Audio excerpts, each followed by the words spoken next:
Hello दोस्तों, welcome to my YouTube channel SSC coaching classes. दोस्तों, आप हमें @KM एसएससी कोचिंग क्लासेस के नाम से भी सर्च कर सकते हैं। दोस्तों, आज हम आप लोगों के लिए लाभ और हानि का बहुत ही महत्वपूर्ण सवाल लेकर आए हुए हैं, जिसे हम एक बहुत ही आसान सी ट्रिक से सॉल्व करेंगे। तो चलिए देखते हैं। दिया है कि एक व्यक्ति अपना सामान 20% लाभ पर बेचता है। यदि वह सामान को 20% अधिक दाम पर खरीदा होता और 10% लाभ पर बेचा होता तो उससे 120 रुपये अधिक मिलते, तो सामान का क्रय मूल्य ज्ञात करिए। देखिए दोस्तों, इसमें कह रहा है कि एक व्यक्ति पहले अपना सामान 20% लाभ पर बेचता है, यानी पहले एक बार बेचा तो 20% लाभ हुआ। ठीक है, पहली बार बेचा तो 20% लाभ हुआ। तो यहाँ पे लिखेंगे हम पहला विक्रय मूल्य, यहाँ पे लिखेंगे हम पहला विक्रय मूल्य। 20% लाभ पे बेचा है, तो जो जितने प्रतिशत लाभ पे बेचा जाएगा उसे हम 100 में जोड़ देंगे। तो 100 में 20% लाभ जोड़ेंगे तो हमारा हो जाएगा 120 रुपये। ठीक है, 120 रुपये हो गया। पहला विक्रय मूल्य हमारा हो गया 120। फिर कह रहा है कि यदि वह सामान को 20% अधिक दाम पर खरीदा होता और 10% लाभ पर बेचा होता, यानी जब दोबारा बेच रहा है तो वह 20% अधिक दाम पे खरीदा होता और उसके बाद फिर से जब बेचता तो उसे 10% का लाभ होता। यानी दोबारा बेच रहा है तो दूसरा विक्रय मूल्य। जब दूसरा विक्रय मूल्य लिखेंगे तो ध्यान दीजिएगा कि यदि वह 20% अधिक दाम पे खरीदा होता, तो यहाँ 20% अधिक दाम का मतलब हो जाएगा 120। यहाँ पे लिखेंगे यदि 100 रुपये पहले खरीदा था, तो अब तो दोबारा जब खरीद रहा है तो उसे 120% अधिक खरीद रहा है, तो यहाँ पर हो जाएगा 120। इस तरह से लिखेंगे, गुणा लगाइएगा आप। उसके बाद यदि दोबारा बेचता तो उसे 10% का लाभ होता। पहली बार बेचा था तो 20% का लाभ हुआ था, तो उसे 120 100 में जोड़ दिए थे। अब दोबारा जो है 10% का लाभ हो रहा है, तो फिर इसे 100 में जोड़ेंगे तो 110 हो जाएगा बटे 100। ठीक है, 120 यहाँ पे आया। देखिए 20% अधिक दाम पे खरीदा होता तो वही 120 कर दिए हैं, और 100 उसके बाद बेचता तो 10% का लाभ होता, तो 110 बटे 100 यानी दूसरा विक्रय मूल्य हो गया। ठीक है, दोबारा बेचने पर उसे 10% का लाभ हो रहा है। तो ये 2 जीरो से ये और ये कट गया। अब इसको सॉल्व करेंगे 12 और 11 का जब गुणा कर देंगे तो ये हमारा हो जाएगा कितना, 132। 12 का नम 12 की 2 हासिल 1, 12 का नम 12 1 13, 132 रुपये। अब दोनों विक्रय मूल्य का अंतर ले लीजिए, पहले विक्रय मूल्य और दूसरे विक्रय मूल्य का अंतर, यानी कि 132 माइनस 120, दोनों का जब अंतर लेंगे तो ये हमारा आ जाएगा 12%। दोनों का कितना अंतर आ गया, 12%।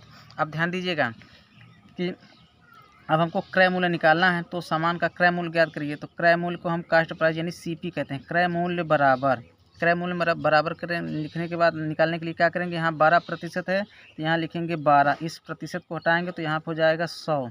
ठीक है, 12 बटे 100। ठीक, अब यहाँ पर लिखेंगे बराबर। पहली बार बेचा 120 रुपये में, दूसरी बार बेचा तो 132 रुपये में, दोनों का अंतर 12% है, तो यही 12% कितने का अंतर था, 120 रुपये अधिक मिलता ना। दोबारा जब बेचता तो उसे 120 रुपये अधिक मिलता, तो यही हो गया 120। यहाँ पे बटे 1 लिखेंगे। भिन्न के जब दोनों तरफ बराबर होता है, बराबर के दोनों तरफ जब भिन्न होती है तो जो है अंश अंश का काट सकते हैं। 12 का नम 12 हो जाएगा, यहाँ भी 12 का नम 12, 1 जीरो ये कट गया, 10 हो गया।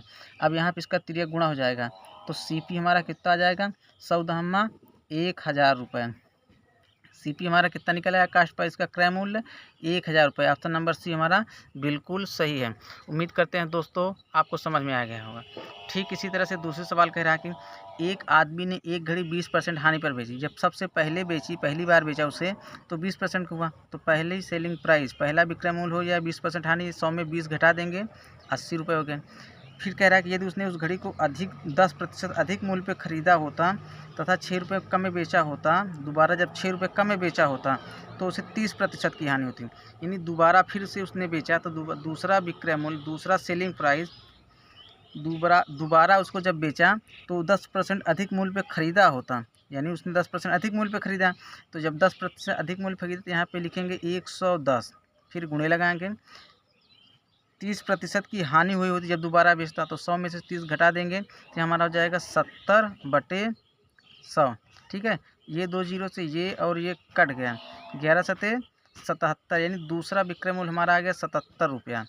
अब दोनों विक्रय मूल्य का अंतर कितना हो जाएगा, दोनों विक्रय मूल्य का जब अंतर निकालेंगे तो ये 80 रुपये, ये 77 रुपये, तो 80 और 77 का अंतर हो जाएगा 3% का। ठीक है, 3% का ये अंतर हो गया।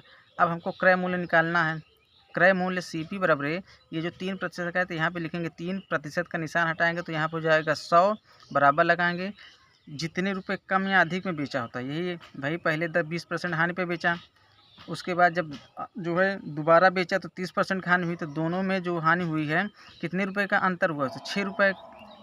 यहाँ पे लिखेंगे हम 6/1 लगा दिए, 3 से 2 बार जाएगा, 3 दूनी 6, 100 दूनी 200, तो CP हमारा कितना निकल के आ गया 200 रुपये। क्रय मूल्य इसका कितना हुआ 200 रुपये, यानी ऑप्शन नंबर 2 हमारा बिल्कुल सही है। उम्मीद करते हैं दोस्तों आपके समझ में आ गया होगा। ठीक इसी तरह से तीसरी सवाल है, देखिए तीसरी सवाल में कह रहा है कि एक वस्तु 10% के लाभ पे बेची गई है, तो इसमें पहला विक्रय मूल्य पहला बार जब बेचा उसको तो 10% लाभ पे बेची गई है, यहाँ पे जो 100 में 10 जुड़ेगा तो 110 हो जाएगा। ठीक है, 110 हो गया। फिर कह रहा है कि यदि वह वस्तु को 5% कम मूल्य पर खरीदता है, यानी दूसरा विक्रय मूल्य दूसरी बार जब बेचता तो उसे 5% कम मूल्य पर खरीदा होता, यानी 100 में 5 कम कर देंगे तो यहाँ पे 95 गुणे लगाएंगे, और उसके बाद जब 100 यानी 5% कम मूल्य पे ख़रीदा होता, उसके बाद उसे बेचा होता तो 20% लाभ होता, यानी दोबारा जब बेचा तो 20% लाभ हुआ, तो 120 बटे यहाँ पे कर देंगे 100। ठीक है, अब इसको सॉल्व करो। इसको सॉल्व करने पे देखिए 5 से काटिए, 5 19 95 हो गया है, अब 5 बिसाह में 100 हो गया है, 20 से कम 20 हो गया है, 20 छक्का 120 हो गया, 19 पचे 19 छक्का 114 हो गया। अब दोनों विक्रय मूल्य का जब अंतर निकालेंगे, पहला विक्रय मूल्य और दूसरा विक्रय मूल्य, दोनों विक्रय मूल्य, पहला विक्रय मूल्य हमारा 110 है, दूसरा हमारा 114, दोनों विक्रय मूल्य का जब अंतर निकालेंगे तो ये हमारा हो जाएगा 4% का, 4% का अंतर हो गया। ठीक है, अब यहाँ पे क्रय मूल्य जब लिखेंगे तो यही 4 लिखेंगे, और ये प्रतिशत का हटाएंगे तो यहाँ पर जाएगा 100, बराबर लगाएंगे, यहाँ पे 4 रुपये अधिक हो गया तो यहाँ पे 4/1, ये 4 से ये 4 कट गया, 100 का तिर्यक गुण हो जाएगा तो 400 रुपये। तो क्रय मूल्य हमारा कितना निकल आया, क्रय मूल्य हमारा इसका निकल आया 400 रुपये। ऑप्शन नंबर ए हमारा बिल्कुल सही है। चौथी सवाल इसी तरह से है, चौथी सवाल देख लीजिए।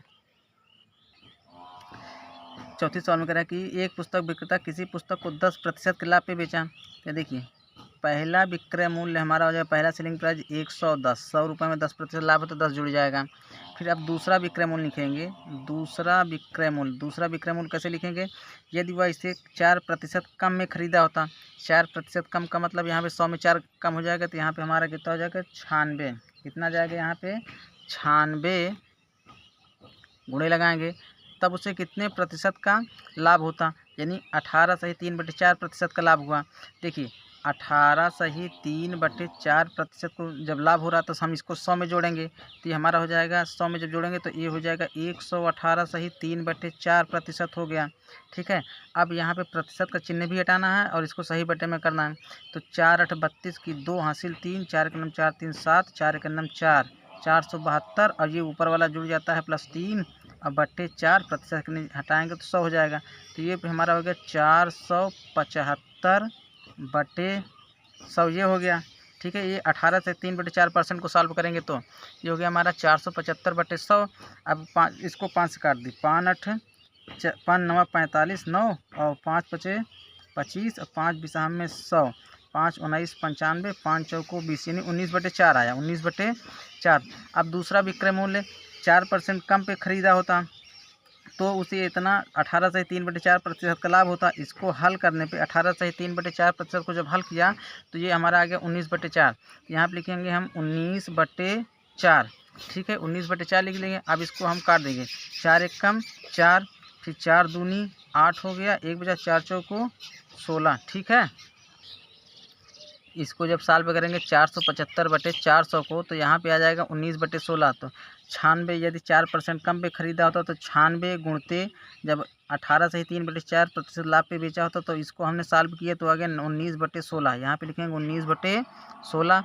अब 16 का नाम 16, 16 छक्का 96, 19 छक्का 114 रुपये, कितना हुआ 114 रुपये हो गया। अब दोनों विक्रय मूल्य का अंतर निकालते हैं, तो दोनों विक्रय मूल्य का अंतर निकालेंगे तो 110 और 114 का अंतर आ जाएगा 4%। ठीक है, कितना आएगा 4%। अब हम इसका क्रय मूल्य जब निकालेंगे तो यही जो 4% 4 लिखेंगे, प्रतिशत हटाएंगे तो 100 हो जाएगा, बराबर यहाँ पे हो जाएगा 6 रुपये। ठीक है, 6 रुपये हो गया, 4 का 4, 4 25 में 100 होता है। अब इसका तिर्यक गुणा हो जाएगा, यहाँ पे 25 छक्का 150। ठीक है, कितना हो गया इसका उत्तर? इसका क्रय मूल्य हो गया 150 रुपये। ऑप्शन नंबर 4 हमारा 4 का ए हमारा बिल्कुल सही है। उम्मीद करते हैं दोस्तों ये तरीका आपको बिल्कुल पसंद आया होगा। यदि आपको हमारा ये वीडियो पसंद आया हो तो हमारे चैनल को लाइक करिए, सब्सक्राइब करिए और अपने दोस्तों में शेयर करिए। यहाँ पे देख लीजिए एक बार इसको कैसे काटे हैं। दूसरा विक्रय पहला विक्रय मूल्य तो हम 10% लिख ही देंगे, 100 में 10 जोड़ेंगे तो 110 हो जाएगा। दूसरा विक्रय मूल्य यानी दूसरी बार जब उसको बेचा गया तो 4% कम में खरीदा गया, तो यहाँ पे 4% कम 100 में कर देंगे 96 गुणे इसको जब हमने साल में किया 18 सही 3/4% को, इतना प्रतिशत का लाभ, जितने प्रतिशत का लाभ होता है 100 में जोड़ते हैं तो 100 में जोड़ेंगे तो 118 सही 3/4% हो जाएगा। फिर जब इसको साल में किया तो 475/400 आया। फिर जब इसको साल में किया तो 19/16 आया। तो वही दूसरा विक्रय मूल्य 4% कम पे खरीदा तो 96 गुणते 19/16, इसको जब साल में किया तो 114 आया। तो दोनों विक्रय मूल्य का अंतर ले लिया 114 और 10 का अंतर जब ले लिया तो 4% का आ गया। अब क्रय मूल्य निकालने के लिए यही 4/100 कर देंगे, बराबर 6 रुपये अधिक में है तो 6 कर दिए, इसको सॉल्व किया तो 150, यानी दूसरा जो है उस पुस्तक का क्रय मूल्य 150 रुपये होगा। उम्मीद करते हैं दोस्तों आज की ट्रिक आपको पसंद आई होगी।